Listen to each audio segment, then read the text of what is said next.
All right. We have 2 foxes, European red foxes. Kayla's gonna do a little training session with them. Maybe look at them. Oh, scared. They're sleepy. Sleepy. We're gonna see. You'll see them regardless of if a session happens or not. Hello, everybody.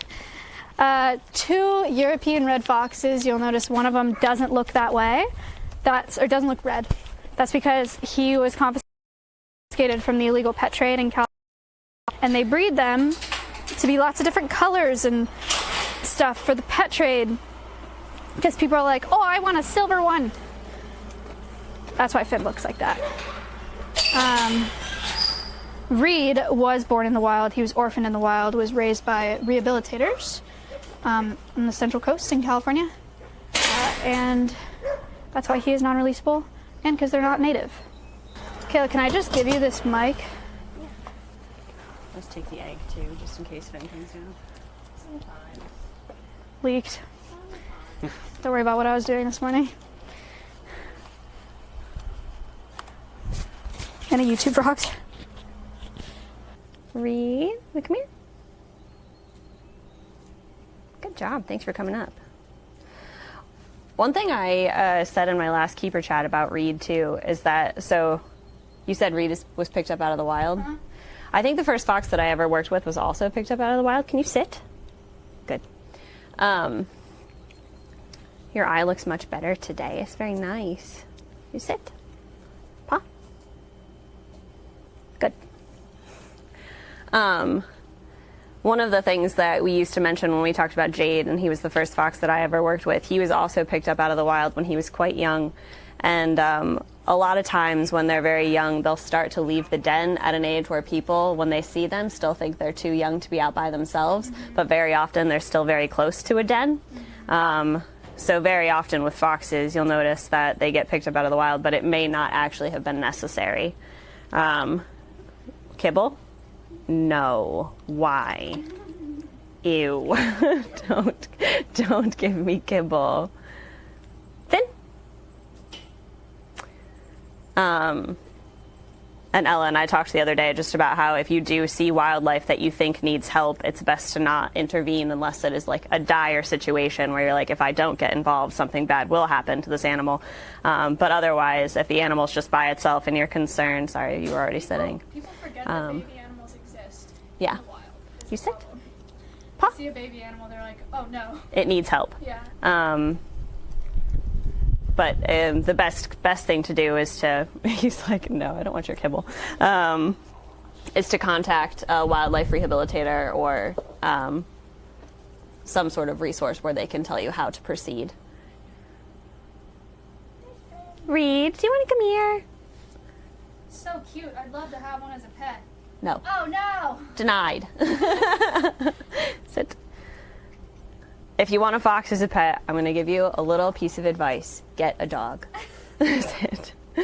You don't want a fox as a pet. They are not, they're not pets. They're wild animals. And no matter what, you're never going to be able to take that away from them. So these guys, you can't smell them obviously through the camera, but they do emit a very musky odor. Some people smells kind of skunky, but it's very musky. It's very strong.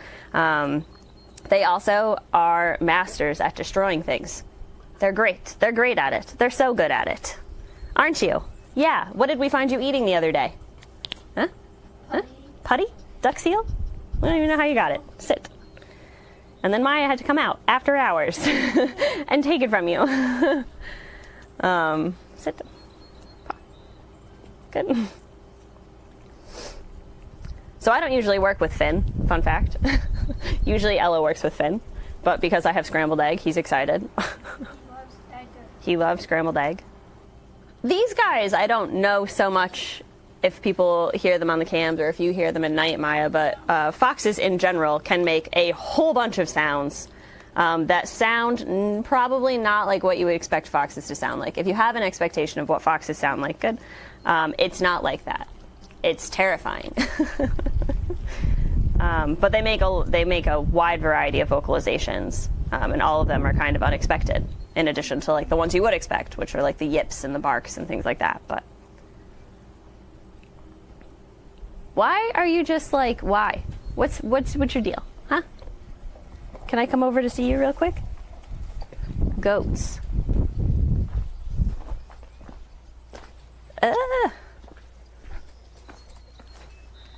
Reed, I just have kibble left. You ate everything else. Can you come here? So everything that we do in terms of like interacting with the foxes is on their terms. So occasionally in the morning, Finn will accept scritches under his chin. But as far as like coming in for a pet, neither of them appreciate that. So it's not something that we do, and it's not something that's essential as far as training goes for us. Thank you for coming over. That's so nice. It took you so long. But any of the touching that we do, we try to make sure it's purposeful. So we're looking for behaviors that indicate trust. If we ever touch them along the back, it'll probably be to administer like a flea or tick medication between their shoulder blades, which is pretty, anybody who has an animal that receives flea or tick medication probably knows about that. But we won't try to like get them used to that for no reason. If they decide that they like to be pet, then that's different. Really? Oatmeal? For what reason? Like, just, can you maybe less? So much.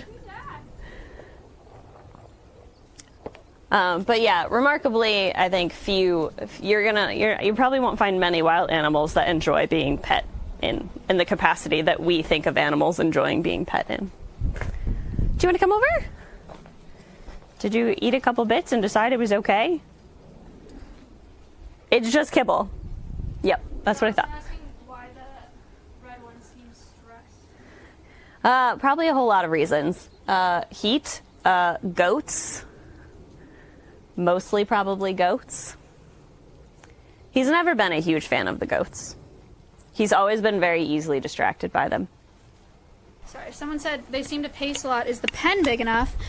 So we are well above minimum standards. Obviously, we would love to give them as much as possible. This enclosure is 40 by 26 feet. They came from a 5 by 10 together, which is way too small.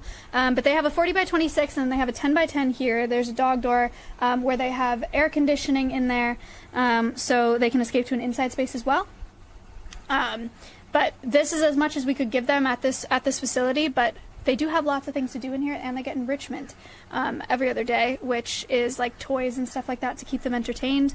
And then we've talked about the crate training and potentially harness training to take them on enrichment walks and to get them to the training center. We have a 50 by 30 foot facility down closer to the pasture, and 5 by 10 is like the chicken coop. No, dude. The chicken coop's 20 by 10. Yeah. Just the outside space is 20 by 10. So, yeah. The gold standard, according to the inspector, I'm very proud of this enclosure, but the hard thing is we can never give them what they could have in the wild, right? Like, these are animals that are supposed to be in the wild and supposed to have a ton of space to roam, but we do the best that we can. It is bigger. This enclosure is bigger than my house. That is true. That is true. 5 by 10 feet is 1 of me by 2 of me. If that gives you any size reference. That's a wild way to think about it. Yeah. Thank you for the subs.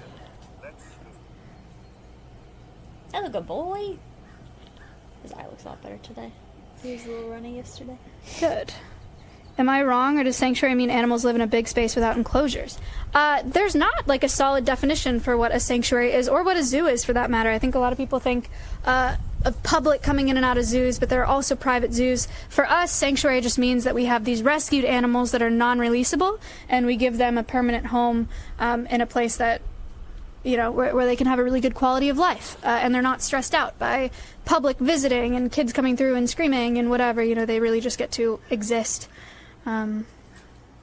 Like foxes. I think you'd be hard pressed to find a sanctuary that doesn't have enclosures. Yeah.